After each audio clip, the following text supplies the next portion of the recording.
ጀነራል ታደሰ ወረደ ካብ ሕግና አሰራርሓን ወፃኢ ዝኸዱ አካላት ሕጋዊ ስጉምቲ ከም ዝወስድ አፍሊጦም ኣብ ግዜ ጌታቸው ረዳ ዝነበረ ነፃነት ኣብ ግዜ መሪሕነት ታደሰ ወረደ ጠቕሊሎ ከም ዝጠፍአ ሓደ ምሁር ፖለቲካ ገሊፆም ዝወጠናዮ ቃልሲ ክንዛዝሙ ኢና ክብል ኣይተ ሃብተ ኪሮስ ተዛሪቦም ውሳነ ሕወሓት ናብ ካልእ ዙር ሓደጋ ኩናት ዝመልስ ቁሉዕ ዓዋይ ጥፍኣት ብምዃኑ ነዚ ሓላፍነት ዝጎደሎ ዘይሕጋዊ ውሳነ በትሪ ከም ዝቃወሞ ውድብ ወለዶ ትግራይ ገሊጹ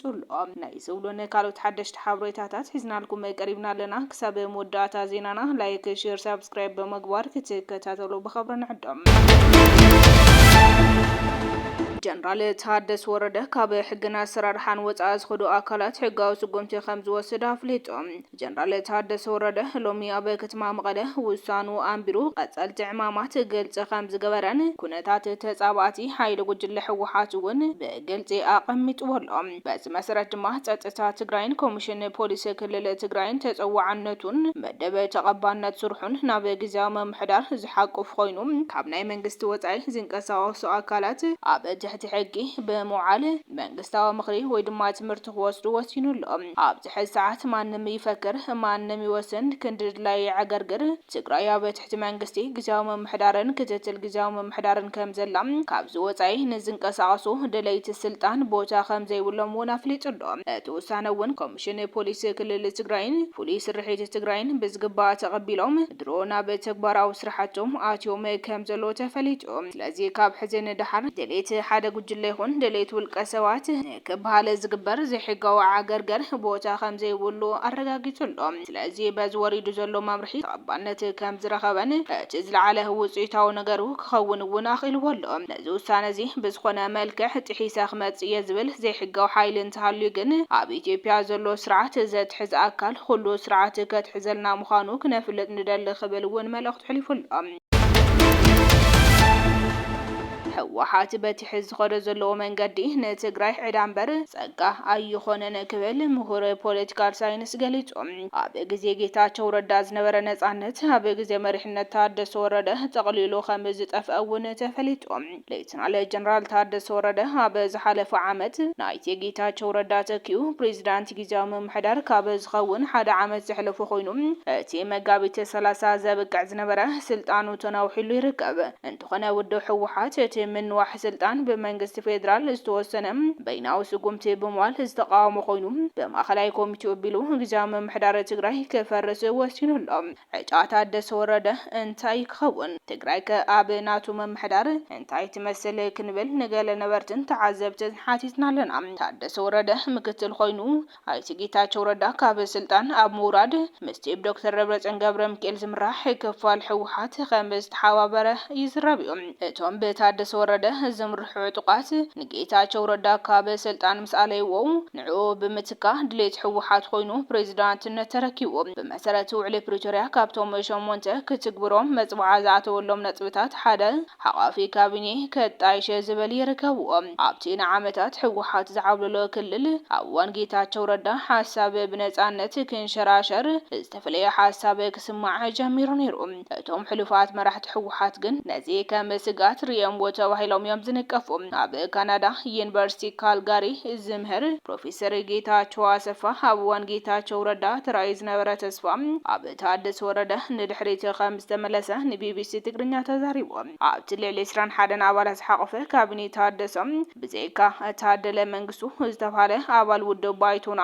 እቶም ብስም ምሁራትን ማሕበራትን ዝተወከሉ ሓውስኻ ኣባላት ወይ ድማ ደገፍቲ ሕወሓት ምዃኖም ይዝረብ ፕሮፌሰር ጌታቸው ታደሰ ወረደ ምክትል ኣብ ዝነበረሉ እዋን ፕሬዚዳንት ኣብ ዝኾነሉ እዋን እንትነጻጸር ትግራይ ካብ ዝገደደ ናብ ዝኸፍአ ተሰጋጊራ ክብል ይድምድም ታደሰ ወረደ ግን ኣብቲ ዝሓለፈ ሰሙን ዝሃቦ ጋዜጣዊ መግለጺ ሕድሕድ ኣባል ካቢኔ ስለምንታይ ከም ዝሓረኽዎም ብልቢ ይፈልጥ እየ ኾነ ኢለ ዝገበርክዎ ይብል ኣብ ኣሳታፋይነት እቲ ካቢኔ ሕቶ ዝለዓል ኮይኑ ከምኡ ማለት እንታይ ማለት ከም ዝኾነ ግን ንጹር ኣይኮነን ፕሮፌሰር ጌታቸው ኣብ ፕሬዚዳንት ታደሰ ኣባላት ካቢኔ ዝነበራ ቅዋመን ናይቲ ጌታቸው ረዳ እዩ ብዝብል ተደፊአን ክወፃ ከም ዝተገበራ ከም ኣብነት ተጠቂሱሎም እተን አንጻራዊ ነጻነት ክሪኣ ጀሚረን ዝነበራ መራኸብቲ ብዙሓት ከይተረፈም ካብ ጽሕፈት ሕወሓት ዋና ሓለፍቲ ከም ዝተሾመለን ይግለጹ። እዚ ዝንባለ ድማ ምስቲ ካብ መራሕቲ ሕወሓት ዝንፈት ዘሎም ንዝተፈለየ ሓሳብ ዝሓዘ ሰብ ዜሮ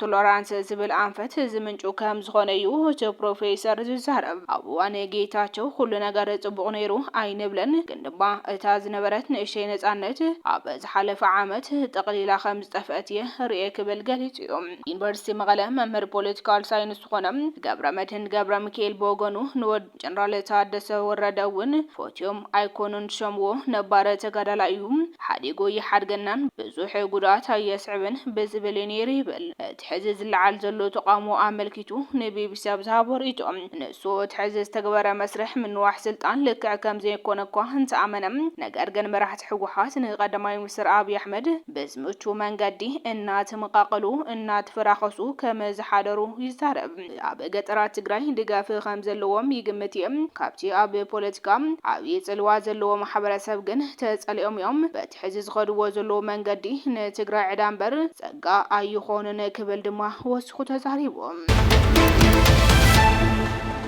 ዝወጠናዮ ቃልሲ ክንዛዝሞ ኢና ክብል ኣይተ ሃብቱ ኪሮስ ተዛሪቦም። ተጋሩ ከም ዝርዶ ዕብዳን ናይ ዝድሕር ጉጅለ እዚ ልክዕ መልክዕ የብሉን፣ ንባዕሉ ጸገም ኣይነበሮን ብዝጀመሮ መንገዲ ሓቂቁ ምጥፍኡ ስለዘይቀሪም እቲ ጸገም ግን ተመላልዩ ዝጠፍዕ ዕብዳን ዝዓበደ ምዃኑ እዩ። እዚ ድማ ጫፍ ዕብዳን ዝጉጅለን ተጋሩን ትግራይን ጉጅላዊ ንብረት ገይሩ ዝሓስብ ምዃኑ ክብል ኣይተ ሃብቱ ኪሮስ ገሊጹሎ። ኣብ ኣክሱም ኣብ ዘካየዶ ኣኼባ ነዚ ብዝበለጸ ግልጽ ገይርዎሎ ዝበለ ኣይተ ሃብቱ ኪሮስ ሕወሓት እንተኺሉ ሃገር ብፍቃድ ጎተተይ ክምስረት እየ፣ ምስ ኢትዮጵያ ዘለኒ ረኽቢ ጠጠው ኣቢለ ኣለኹ፣ ኢትዮጵያውነት ሕገ መንግስታዊ ፌደራላዊ ስርዓት ይኹን ፕሪቶሪያ ዝበሃል ነገር የለን፣ እዚ ድማ ቀደም እውን ህዝቢ እንተይኮነስ ኣነ እየ ገይረዮ፣ ሕዚ እውን እንታይ ኮይነ እየ ባዕለይ ዘይዛዝሞ እዩ ዝብለና ዘሎ፣ እዘን ምፍጻም እዚ ድልየኒ ድማ ድሌት ተጋሩ እንተይኮነስ ድሌት መጻምድ እዩ ዝብል ዘሎ ክብል ተዛሪቦም። መጻምድ ድማ እቶም ጨና ዲሞክራሲን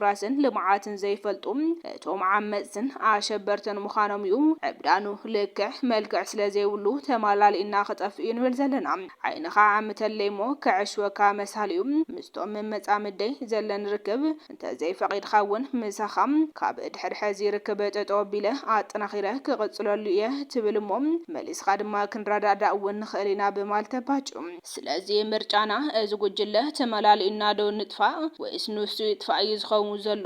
ኢድናን ርእስናን ኣብ ዝፈቀዶ ነእቱ እንተ ንሕና ግን ዘወጠናዮ ቃልሲ ክንዛዝሞ ኢና ክብል ኣይተ ሃብቱ ኪሮስ ተዛሪቡሎም።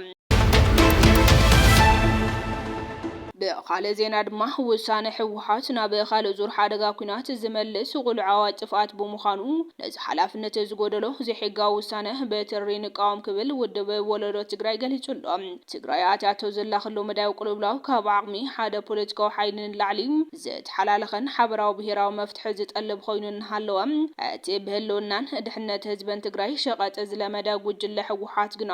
ኣብ ክንዲ ንኩሎም ፖለቲካዊ ሓይልታት ዘሳትፍ ቅቡል ሓፋይ ብሄራዊ ናይ ስግግር መንግስቲ ንምጥያሽ ሓጋዛይ ሚና ምጽዋትን ነቲ ግዚኡ ዝሓለፎ ሕጋዊ መሰረት ዘይብሉ ብሰንኪት ዝሓለፈ ጽንተታዊ ኩናት ፈሪሱ ዝሓገም 2013 ዓመተ ምህረት መንግስቲ መሊስ ኣለኹ ዝብል ፖለቲካዊ ቅይዓ ጀሚሩሎ። ውድብ ወለዶ ትግራይ እዚ ብውሕዳት ዝተኣወጀ ውሳነ ብሓደ ወገን ላዕላዊ ስልጣን ህዝቢ ትግራይ ብዕሊ ዝጥሕስን ትካላዊ ኣሰራርሓ ዘፍረሰም ሓይለ መልጣዊ ምንቅስቃስ ብምዃኑ ብኻልእ ወገን ድማ ስምምዕነት ፕሪቶሪያ ሙሉ ብምጥሓስ ህዝብና ናብ ካልእ ዙር ሓደጋ ኩናት ዝመልስ ቁሉዕ ኣዋጅ ጥፍኣት ብምዃኑ ነዚ ሓላፍነት ዝጎደሎ ዘይሕጋዊ ውሳነ በትሪ ንኹንና ኢሎም። ዓቕምታት ትግራይ በታቲኑ ሃዲኑን ኣሳዲዱን ዘይምነዎ እዚ ጉጅላዊ ረብሑ ንምሓዝ ጥራሕ ዝተሰለፈ ካብ ስሕተቱ ዘይምሃር ሓይሊ ታሪካውን ጸላእቲ ህዝቢ ትግራይ መሓዝቱ ብምግባር ትግራይ በዓል ዋና ናብ ዘይኮነትሉ ህዝብና መጋበርያ ኩናት ክገብርዎ ጀሚሮም ዘለዎ ጸደፍደፍ ንወለዶታት ትግራይ ናብ ዘይለኣም መከራ ዝዳጉንን ስቃይ ህዝብና ዘናውሕ እምበር ብሄራዊ መዋፅኦን ኣይኮነን ክብል ገሊጹሎም። ናይ ኩናት ጽቡቕ ናይ ሰላም ሕማቕ የለን ክብል ፕሮፌሰር ክንደያ ገብረሂወት ተዛሪቦም ህዝቢ ትግራይ ካብ ዝኾነ እዋን ላዕሊ ሰላምን ሩፍታን ከም ዘድልዮን ኣብዚ ሕዚ ሰዓት ኣብ ትግራይ ብዘሎ ነባራዊ ኩነታት ብዝኾነ ይኹን ምኽንያት ኩናት ምድላይ ማለት ዝኸፍአ ጥፍኣትን ህልቂትን ምዕዳም ማለት እዩ ክብል ፕሮፌሰር ክንደያ ገብረሂወት ኣብ ዕላው ናይ ፌስቡክ ኣካውንት ገሊጾም ኣብ ጎኒ ሰላም ምዃንን ሰላምካ ጽኒዕኻ ዓቕምታትካ ኣኪብካ ምቅላስን ጀግንነት ምዃኑ ዝገለጸም ፕሮፌሰር ክንደያ ንሰላም ዝኽፈሉ ኩሉ ከፊልካ ዘይተመለሱ ሕቶታት ትግራይ በዝረረበን በመረዳእን ክፍትሑ ምግባር ዕለታዊ ተግባርና ክኸውን ናይ ግድን ምዃኑን ካብዚ መማረፂ ወጻኢ ናብ ዳግማይ ኩናት ከእትወና ዝፍትን ዘሎ ኣካል የኣኽለካ ክበሃል ከም ዘሎ ገሊጾም ክብራት ተኸታተልቲ ኳሊቲ ሚድያ ሎሚ ዝተዳለወ ሓድሽቲ ሓበሬታታት ነዞም ዝተኸታተልኩሞም ይመስሉ ነይሮም። ነቲ ሰናይ ምክታልኩም ድማ ዚና ኢና ነመስገን። ሰላም